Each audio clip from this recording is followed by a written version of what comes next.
de las cosas interesantísimas que pasó en la pandemia es que las redes sociales complementaron con mucha profundidad y con mucha competencia un tema que el periodismo no supo tratar. Yo como profesora e investigadora sé lo mucho que nos cuesta los datos. Yo tuve que aprender estadística y todavía estoy aprendiendo, pero por lo menos los trato con respeto y con cariño, y creo que eso me ayuda a sobrellevarlo. Pero Gustavo es uno de los tuiteros que aportó muchísimo. Entonces la propuesta inicial de Info Ciudadana fue decir, bueno, quiero que cuentes esto en un espacio, y bueno, eventualmente haremos un curso más detallado después de esta prueba piloto. Pero una de las cosas fascinantes que pasó durante la pandemia, y perdonen el entusiasmo, no es que esté subestimando la inmensidad de problemas que nos trajo la pandemia, pero creo que también nos ha forzado a hacer muchos cambios que son muy positivos. Uno de ellos es que nos mostró que la información ya no es una exclusividad de los medios o de las fuentes oficiales. Cuando las fuentes oficiales nos recomendaban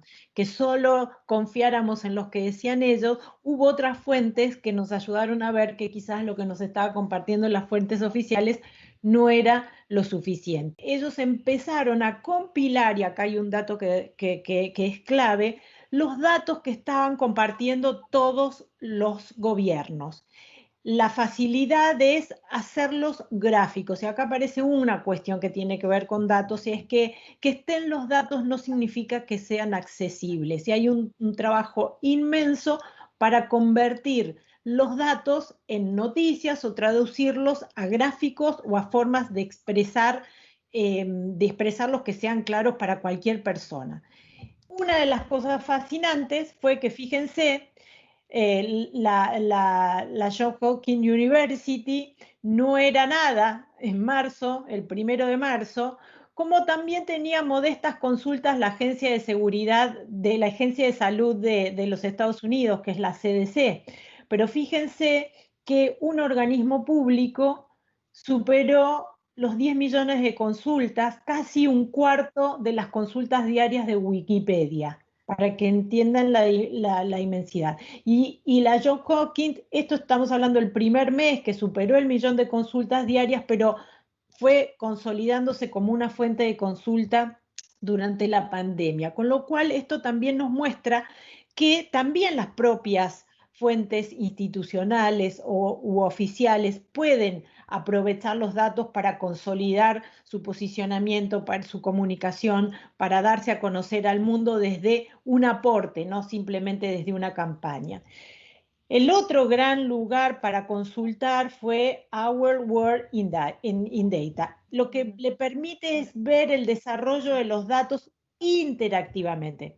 Y uno puede ver, si cliqué acá en el sitio, ¿no?, cómo Argentina, que estaba acá, que es la verde, estuvo varios meses gozando de buenos indicadores, y eso también marcó una forma de comunicación. Y fíjense que es en agosto que se dispara, y rápidamente este fue el día fatídico donde la provincia de Buenos Aires reconoce su falta de precisión al registrar algunas muertes. Entonces se dispara la cantidad de registros, para después estabilizarse mucho más arriba que el Reino Unido, que los Estados Unidos, que Colombia, que Brasil, es decir, a todos aquellos de los que nos habíamos burlado. Entonces acá también nos plantea una otra cuestión, y es que los datos están vivos. Los datos no son para darnos pergaminos ni para usarlos, sino justamente para consolidarlos. Y eso es otro problemita que le pasó a la Argentina, porque si bien acá tuvimos esta corrección, en el indicador que tiene que ver con la cantidad de testeos, como la Argentina cambió la metodología, porque eso también nos pasa, un país poco acostumbrado a datos, va ajustando. No les quiero traer malos recuerdos, pero piensen lo que pasó con la pobreza o con la inflación, que un día decís, bueno, ahora vamos a medir esto, mañana vamos a medir lo otro. Y el problema es que para que los datos sean válidos tienen que tener la misma metodología. Entonces, si uno cambia la metodología, o cambia todo para atrás o se vuelve al original, pero los datos tienen que estar todos iguales. Uno de los problemas que tenemos es que el Ministerio de Salud, esta es la página oficial, o sea, fíjense, yo les mostraba las páginas oficiales de la Universidad Johns Hopkins o de Our World in Data, y veían gráficos, veían cosas interactivas. Cuando uno entra a la página del ministerio, después de hacer 3 clics, no es que entre directamente a esto, lo que encuentras es el archivo. Es decir, cosa que ocurrió solo a partir de julio. O sea, antes lo único que teníamos es esos reportes diarios escritos. Y fíjense que para cargarse el archivo y convertirlo en una noticia de interés, en un gráfico comprensivo, hace falta un conocimiento que lamentablemente no lo ofrece la página o la accesibilidad oficial. Aquí te dejo entonces, sí, Gustavo, para ver cuál es el desafío de convertir estos datos en información de interés y comprensible a todos. En una pandemia o una epidemia, digamos, en un episodio de contagio de virus en una población, la cantidad de disciplinas que se conjugan es espectacular, porque hay una dimensión absolutamente microscópica que tiene que ver con el virus que entra en un organismo, que ataca las vías respiratorias, etcétera, etcétera, pero a medida que uno va haciendo el zoom para afuera, mirando un panorama cada vez más grande, entra todo tipo de cosas. Esa operación que hace el virus en las vías respiratorias en realidad viene de un contagio. Ese contagio está relacionado con cómo se relacionan las personas. La relación de las personas está mediada por cuestiones que son sociológicas, afecta a los de determinada edad, que tienen una determinada condición de salud. Están las relaciones humanas, la estadística, cómo ataca a las poblaciones. Ese es el tema de que se trate de una pandemia. Ya pasamos a un nivel estadístico y además sociológico. ¿Por qué entra en Italia una cosa que arranca en un mercado de animales vivos en una provincia de China? Porque estaba la semana de la moda y hay una relación muy fuerte entre China e Italia. ¿Por qué se ataca el norte de Italia y no el sur, y la estructura de edades de cada uno de los países? O sea, con el coronavirus aparece, como con cualquier otra epidemia, con otra difusión de un virus a través de la población, se conjuga una cantidad de cosas extraordinaria, que es como una especie de Aleph donde convergen muchísimas zonas del conocimiento humano. Y eso me parece que en principio es una gran ventaja para el periodismo, porque el periodismo justamente tiene esa característica generalista, que es lo que me parece que es la característica para analizar lo que es una pandemia. En algún sentido, esto no se cumplió, el spoiler es que no sucedió, pero en algún sentido, era una situación ideal para el periodismo, que podía manejar al mismo tiempo muchas situaciones distintas, muchos campos de conocimiento absolutamente distintos. ¿Dónde empezó a crujir la relación con el periodismo? En otra de las características, que es el tema de los estudios estadísticos, que en algún sentido es casi lo opuesto al periodismo. En los estudios estadísticos, el caso particular, la anécdota, no importa. Lo que importa son los grandes números. Y eso para el periodismo, estoy hablando del periodismo argentino, pero creo que se aplicó prácticamente en todo el mundo. Eso es letal. El periodista que tiene una web, que tiene un canal de noticias, quiere ir al viejito que se enfermó 3 veces y sobrevivió, a la excepción en general. Y la verdad que un estudio que uno tiene que hacer respecto de lo que pasa en una pandemia no es la excepción. Y sobre todo cuando uno tiene que establecer políticas sanitarias, no tiene que administrar políticas para la excepción, sino justamente para la generalidad. Las excepciones, o sea, uno está gobernando para minimizar la mayor cantidad de casos posible, no para que pase una cosa determinada con la otra.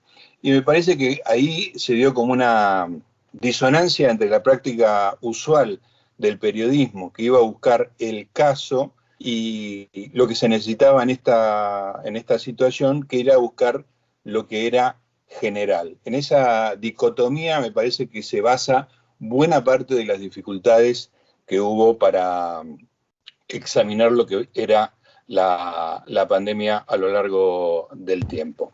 En marzo, cuando empieza a hablarse fuertemente, ya deja de ser una cosa que pasó en China y pasa a ser algo que pasa a Europa y que nos damos cuenta que inevitablemente va a terminar en la Argentina, había un discurso muy fuerte que era el discurso de que había que achatar la curva, ¿no? Había que tomar medidas de protección para que se achatara la curva. Ahí, todos lo recordamos de marzo. Era el discurso de los científicos que empezaron a tener un protagonismo muy importante en todos los programas de televisión, en los diarios, en los webs, en todos lados.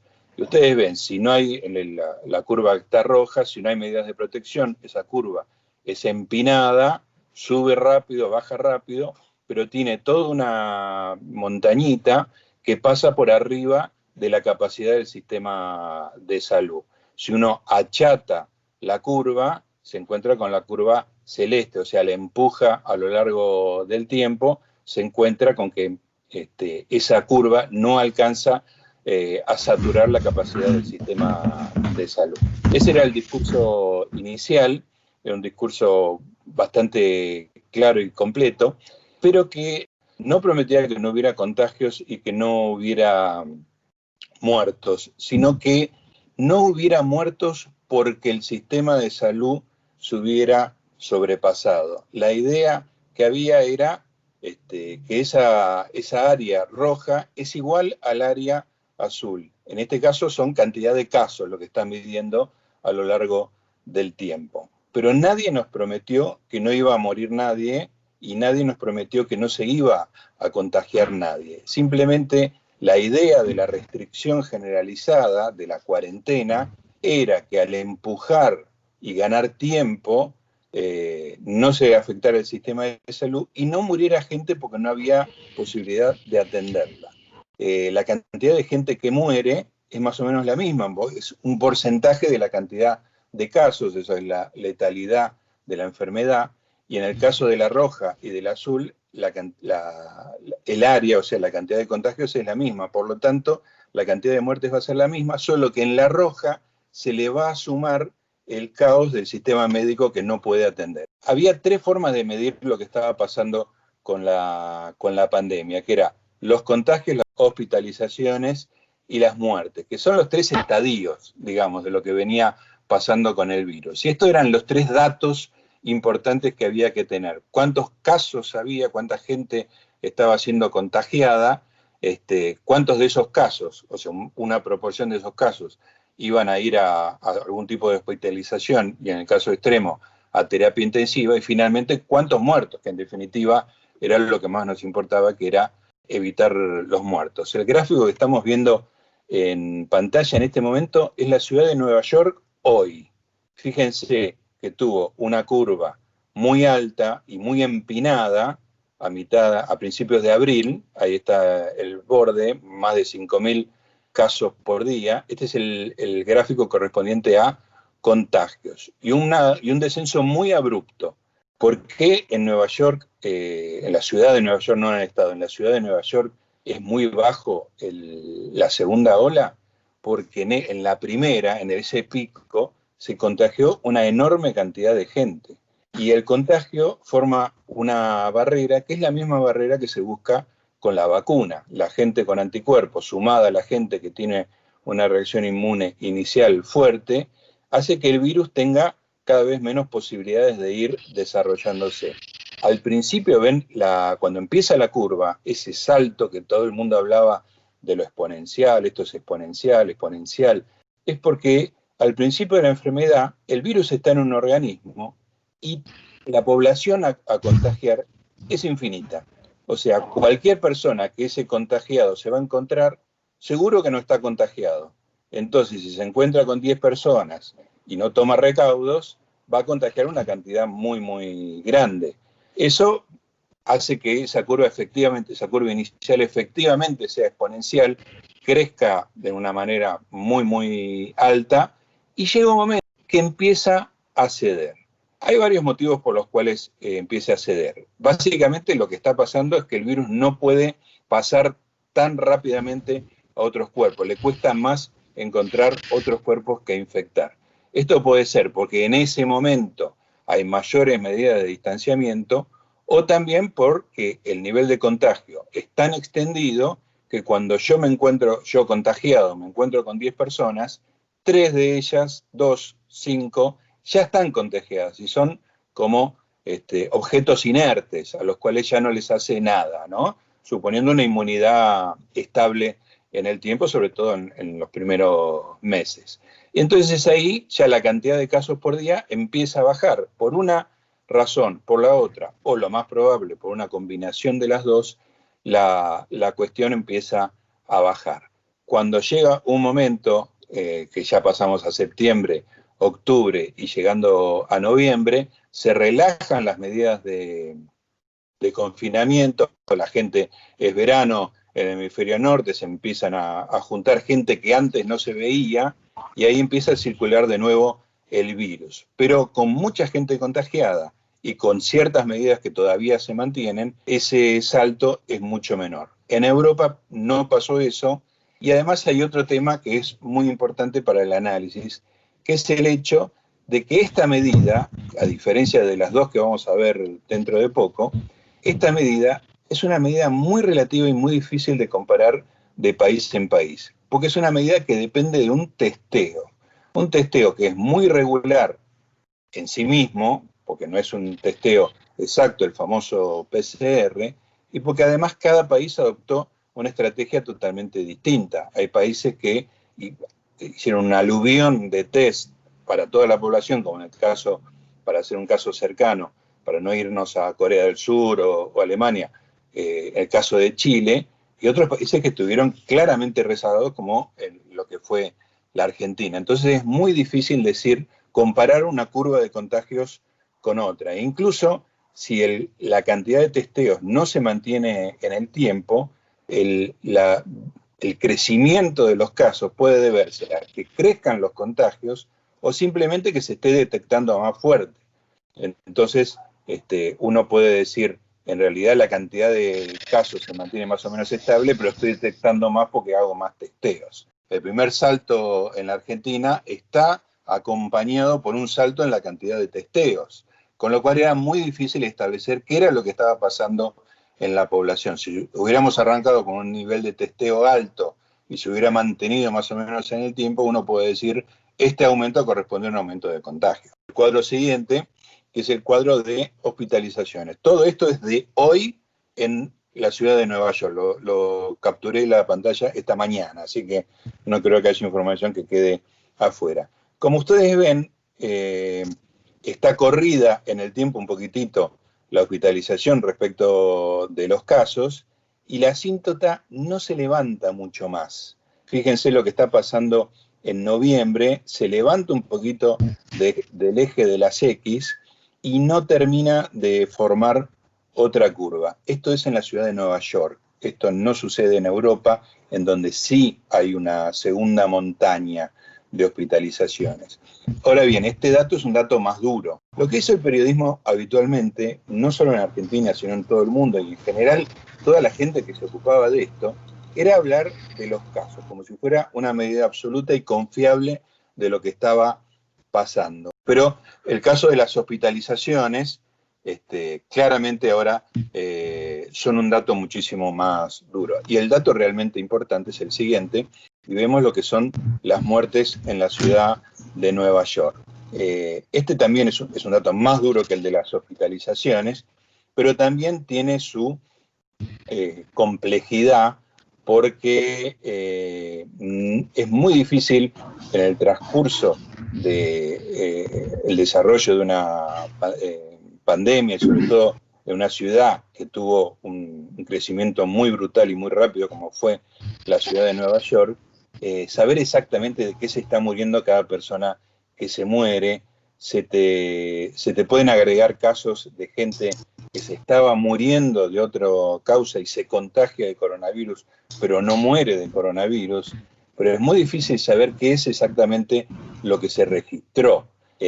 Por eso tiene algunas combinaciones de probable, confirmado, y la combinación de ambos casos, confirmado y probable, que en definitiva se va a terminar de conocer probablemente el año que viene. Todo lo que tenemos y todo lo que hemos analizado en los medios, en general ha sido una estimación muy grosera.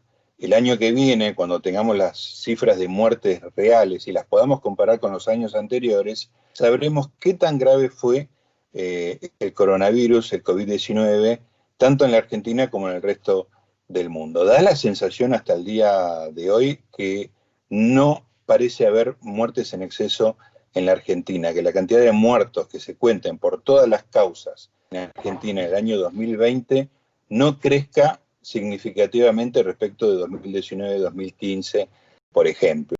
Esto tiene que ver con que Argentina, a diferencia de muchos países, tiene una cantidad de muertos por enfermedades respiratorias anuales enorme, una proporción increíble, son 30.000, 40.000 muertos por año por gripe, por una enfermedad, digamos, que tiene su vacuna y todo, con lo cual hace que probablemente esas muertes sean reemplazadas por las muertes por COVID y que tampoco sepamos exactamente si todos los que se murieron por COVID o tuvieron por ahí gripe y el PCR les dio COVID. O sea, hay una cantidad de cosas para saber que son muy difíciles de establecer y que con el tiempo, si Dios quiere y los estudios lo permiten, vamos a saber exactamente qué fue lo que pasó. Una cosa muy interesante que pasó cuando uno empezaba a analizar las curvas era que de repente empezaba a aparecer una variación intrasemanal muy fuerte.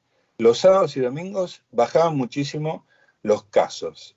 Y eso, al principio, las primeras semanas, uno decía, uy, qué bueno, bajaron los casos, y efectivamente, a lo largo del tiempo te dabas cuenta de que en realidad estaba pasando algo los sábados y los domingos. Los laboratorios cerraban, ponían guardias y que se daba una cantidad de información menor a la habitual. Entonces, el estadístico que pasó a estar de moda y que anulaba esa variación intrasemanal era para cada día tomar el promedio de los últimos 7 días.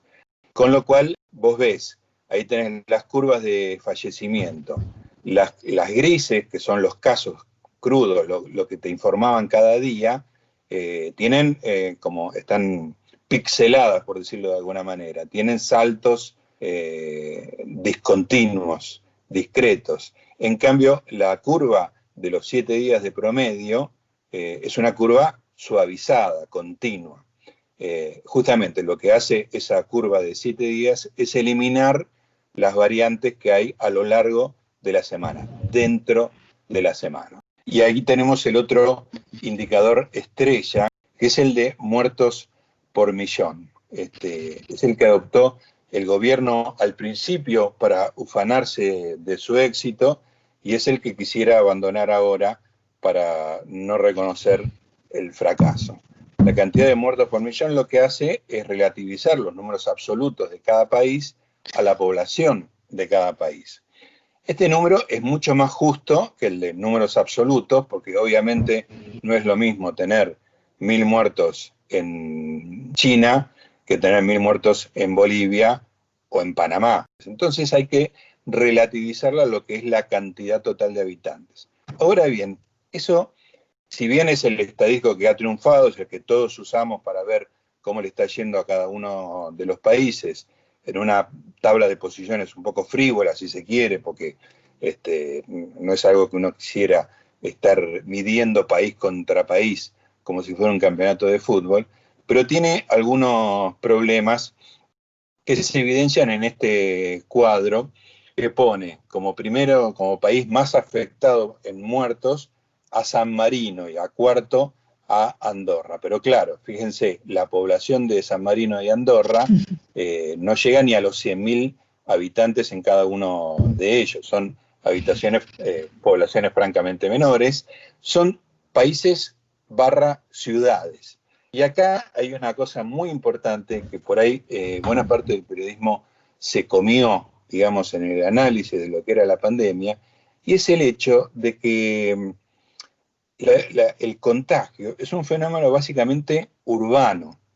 Entonces, es muy importante las ciudades. Lo que pasa entre las ciudades es básicamente desdeñable en términos de cantidad, y entonces es muy difícil comparar un país que tiene una estructura federal con muchas ciudades contra un país que tiene una ciudad muy fuerte donde está concentrada una enorme cantidad de la población. Y si ustedes entienden cómo es la estructura demográfica de la Argentina, saben que el AMBA concentra una cantidad de gente extraordinaria. La población de Bélgica es 11 millones y en el AMBA vos tenés creo que 17 millones de habitantes, 14, 15, depende de qué sea lo que estás considerando. En Bélgica la cantidad de habitantes urbanos en proporción a la cantidad de población rural es mayor también que lo que es en la Argentina, pero mucho menor de lo que es en países realmente federales como son los Estados Unidos, Brasil, México, que son países gigantescos con una estructura realmente federal en términos de que hay ciudades importantes, aeropuertos importantes en diversas ciudades. Argentina tiene las características de un país inmenso en tamaño, con una buena cantidad de población, pero muy concentrada en una zona, y eso le afecta a esta tabla. Entonces esta tabla regulariza lo que te indica respecto de cómo le fue al país, pero tampoco es una tabla que te va a dar la verdad en términos absolutos. Uno lo usa porque el gobierno se ufanaba de ser mucho mejor que Brasil, pero lo cierto es que con la estructura de Brasil es razonable que no tenga tantos muertos por millón de habitantes. Está bien que está séptimo, ¿no? Contando incluso San Marino y Andorra, ha tenido una enorme cantidad de fallecidos, pero de todas maneras los países más grandes les cuesta más sumar en esta tabla de posiciones, que es exactamente la inversa de por qué los países extremadamente chicos suman muchísimo en esta tabla de posiciones. Así como San Marino y Andorra no deberían estar en esta tabla, uno debería entender que Brasil, México y Estados Unidos tienen el problema inverso, que en realidad están subrepresentados porque tienen enormes cantidades de población que no está en ciudades, digamos, ¿no? Y en la Argentina no, en la Argentina hay una población de ciudad muy importante. De todas maneras, en la carrera informativa, este estadístico es el estadístico que ganó en términos de impacto y de cantidad de información. El problema ahí es que cuando empezás a hilar fino, vos sabés que Argentina está muy concentrada en el AMBA. Entonces, por ahí se te ocurre, bueno, comparemos el AMBA con respecto a Italia, a ver cómo nos fue. Pero Italia también tiene su diferenciación geográfica, no es lo mismo el norte que el sur. Claro. Entonces, ¿cuál sería exactamente? Algunos que se meten en los datos dicen que en realidad habría que comparar a nivel departamento, que es una unidad administrativa medio complicada, pero andás a ver el departamento considerado en Argentina, qué correlato tiene en Italia, en Colombia o en Suecia. Y pensaba también qué pasa si, porque los países europeos tienen una mediana de población mucho más grande, siendo que es una enfermedad que afecta a la gente grande. Suecia obviamente iba a tener muchas más muertes que Argentina, porque la mediana de Suecia está por arriba de los 40 años y la mediana de población de Argentina está en los 30. Exactamente, ese era otro de los factores que hay que agregar a esta comparación cruda de muertos por país, que la estructura de población de cada uno de esos países es muy distinta. Como dice Adriana, el coronavirus afecta mucho más a la población de 65 años y más que a la población, o sea, hay tres sectores. El sector joven tiene un nivel de incidencia muy parecido al de la gripe, en niños menor que la gripe, y en adultos mayores, 65 más, infinitamente mayor que la gripe. Ahí está esa diferenciación, hace que la diferenciación demográfica de cada uno de esos países, la estructura de edades, sea importantísima. Entonces ya tendrías que estar, para comparar países, meter la variable de la diferenciación urbano-rural, agregar la diferenciación estratificación de edades, y después te podés empezar a agregar, yo te agregaría una que es alimentación, obesidad, que es un factor que parece ser muy importante y que explicaría casi algunas diferencias continentales, como por ejemplo el hecho de que en Asia y África ha sido muchísimo menos importante la cantidad de fallecidos que en América Latina, que conjuga pobreza y obesidad de una manera prácticamente única. Así que digo, la mala conclusión que tenemos que sacar de esto es que las comparaciones sirven, pero están llenas de condicionales. Ahora quiero detenerme en una de las desgracias de la práctica periodística, no solo argentina, sino mundial, que es la superstición del sistema decimal, ¿no? Como diría Borges. Hay una especie de latiguillo, y por eso traje algunos ejemplos acá. Ahí está la tercera de Chile y algunos ejemplos argentinos de la famosa barrera. El Chaco superó la barrera de los 200 contagios diarios. A nivel nacional, Argentina se encamina a superar la barrera de los 900.000 contagios. Hay como tres metáforas metidas al mismo tiempo ahí. Se encamina a superar una barrera que nunca nadie nos había avisado antes que existía una barrera ahí, ¿no? Así que el virus está contagiando persona por persona, le dice, ojo, guarda que se vienen los 900.000 y eso es mucho más complicado para nosotros contagiar. Y la situación era más o menos igual con 894.718 que con 900.014, ¿no? Es una superstición que tiene que ver con el impacto de la noticia. Que estas barreras no eran una noticia. La noticia no era la foto de pasar una determinada barrera, sino cómo estaba creciendo. Por eso creo que esto fue la deficiencia más evidente de lo que fue la práctica periodística a lo largo de todos estos meses, y no solo en Argentina, sino todo el mundo, que es la idea de que el número absoluto en sí mismo y solo era un dato relevante. Si uno no da la tendencia, ese dato es irrelevante. Otro dato bastante importante es el hecho de que todo esto son probabilidades. O sea, el hecho de que una persona contagie a otro es un fenómeno probabilístico. Acá y en todo el mundo, no es un problema endémico. Se habla mucho, los niños, ¿contagian o no contagian? El asintomático, ¿contagia o no contagia? Es como que hay un casillero que que es como sí o no, se pone una tilde o no se pone una tilde. Y en realidad todo esto es probabilístico. Puede ser que el asintomático contagie. Ahora, seguro que va a contagiar menos que una persona con síntomas, porque el síntoma es una vía que encuentra el virus para pasar de una persona a la otra. Entonces, el tema de las tildes, dar un tilde a cada uno de los casilleros, ignora que todo esto es probabilístico. Y ahí el periodismo me parece que volvemos a una cosa que dije al principio, que es el tema de los casos particulares. Pero el problema es que la nota para cualquier medio va a ser el tipo que tuvo 3 veces la enfermedad. Y la gente se asusta. El episodio de Sarita fue un episodio muy significativo en muchos sentidos y en particular para lo que fue el periodismo. En buena parte de la pandemia, el periodismo se dedicó a juzgar y a perseguir a personas que no estaban cumpliendo con las reglas. En un caso particular, el caso de Sarita.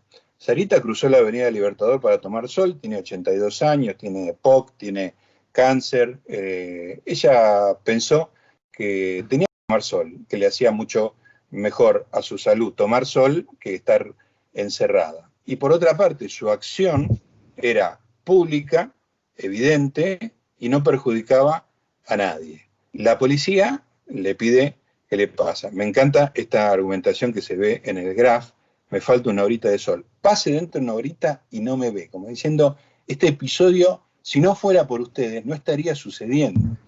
Y lo que pasó después no fue solamente la policía, sino los mobileros. Finalmente Sarita terminó volviendo a su casa rodeada de aproximadamente 15 personas, entre mobileros y policías. Y esto es extraordinario, porque en la acción inicial, la probabilidad de que Sarita se contagie o contagie era cero. Estaba al aire libre, no tenía gente cerca, no molestaba a nadie. Las únicas posibilidades de contagio fueron cuando llegó la policía y cuando llegaron los mobileros. El periodismo buscando la nota de Sarita y mucha gente en los medios, sobre todo en la televisión, editorializando, criticándola a Sarita. Pasó con Sarita, pasó con el surfer, que volvía con una tabla arriba del auto y resultó inadmisible para los medios. Pasó con los runners también, que aparentemente daban vueltas alrededor del Rosedal y eso aumentaba los casos en González Catán, en una expansión del virus que nunca había visto la humanidad. En todos esos casos, el periodista argentino, sobre todo, se siente impelido a tomar partido, a decir esto está bien y esto está mal.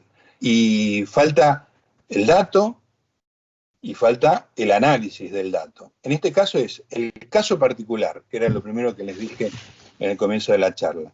Este es un caso particular, no está sucediendo esto todo el tiempo. Hay una señora, hay un caso particular que no afecta al análisis estadístico de la pandemia. Segundo, si querés contar el dato, contalo. Pero en el dato lo que tenés que hacer es analizar por qué una persona de 80 años está confinada en su casa, probablemente perjudicando su salud mucho mayor, de manera mucho mayor que saliendo a tomar sol a la vereda de enfrente, y por qué esa persona termina rodeada de policías y noteros. La misión del periodismo no es juzgar, para eso está cada una de las personas individualmente como personas, para eso está la ley, si se quebró la ley, está la ley, y para eso está nuestro entendimiento. El rol del periodista no es ese. Gracias por ver hasta acá el video. Los invitamos a suscribirse al canal y a dejarnos los comentarios porque nos ayudan también a pensar otros temas que podemos charlar con especialistas que nos ayudan a ver las cosas de una perspectiva diferente.